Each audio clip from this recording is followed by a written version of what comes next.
This is an act creating the Second Congressional Commission on Education to review, assess, and evaluate the state of Philippine education and recommend innovative and targeted policy reforms in education, appropriating funds therefor and for other purposes.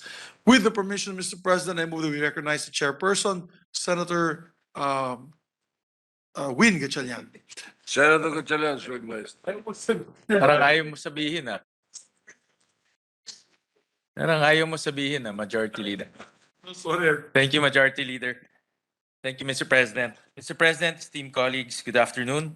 It is my great honor to submit for ratification a copy of the Bicameral Conference Committee report on the disagreeing provisions of Senate Bill number 2485 and House Bill number 10308, also known as the Second Congressional Commission on Education Act, or EDCOM II. After 4 pre-bicam meetings, the Senate and the House panels have met and discussed to work out a reconciled version of our respective bills on the Bicameral Conference Committee meeting held on March 15 this year. The product of all the hard work dedicated to this bill is a landmark legislation that will address the perennial crisis hounding our education sector. Even before the COVID-19 pandemic struck, Mr. President, international large-scale assessments such as the 2018 Program for International Student Assessment, or PISA, the 2019 Southeast Asia Primary Learning Metrics, or CPLM, and the 2019 Trends in International Mathematics and Science Study, or TIMSS, have consistently painted a dismal picture of our education system. Our learners are not only failing to master basic competencies, they're being outperformed and left behind by their peers abroad. Then came the COVID-19 pandemic, which resulted in the prolonged closure of schools, massive learning loss, and looming economic scars. According to a joint report by the UNICEF, UNESCO, and the World Bank, 9 in every 10 Filipinos aged 10 cannot read or understand a simple story. This translates to a learning poverty level of 90.5%.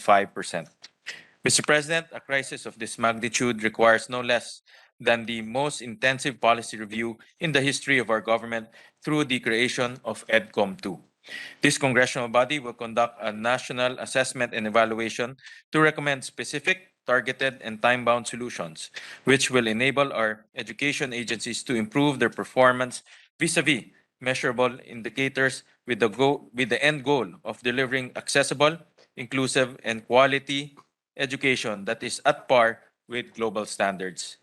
Let me also emphasize, Mr. President, that the EDCOM II takes the lead of its predecessor more than 30 years ago, the first Congressional Commission on Education, established in 1990 by the 8th Congress.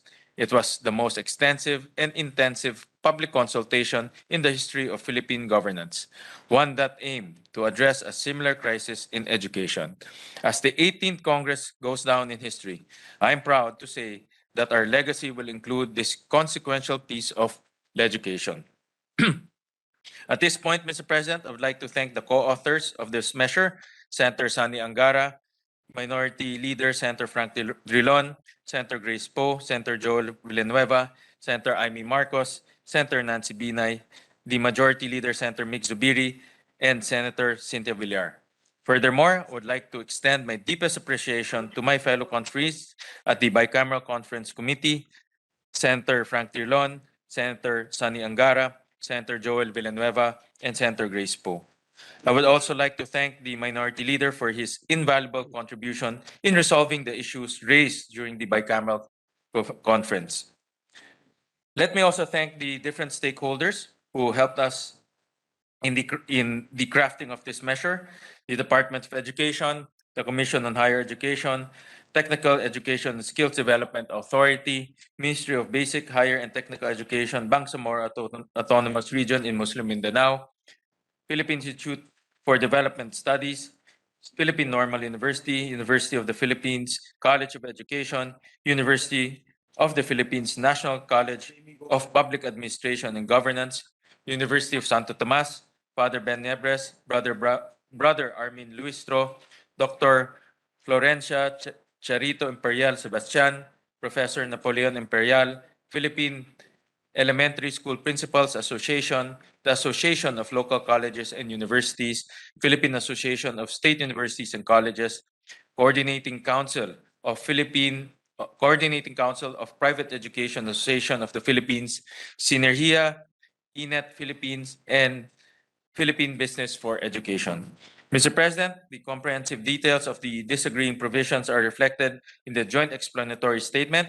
With the permission of the body, I move that the said joint explanatory statement on the disagreeing provisions of Senate Bill number 2485 and House Bill number 10308 be read in toto into the record and the bicameral conference committee report be ratified. Thank you very much and good afternoon to everyone. Majority Leader, Mr. President, Senator Villanueva. thank you, Mr. President.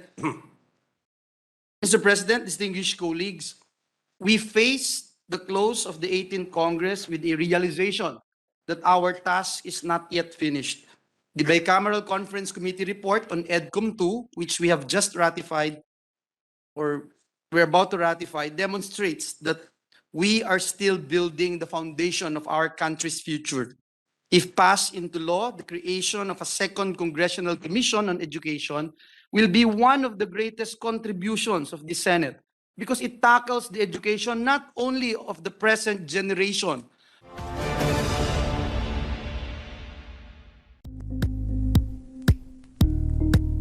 Thank you for watching Politico TV. Please like and subscribe to our channel for more videos.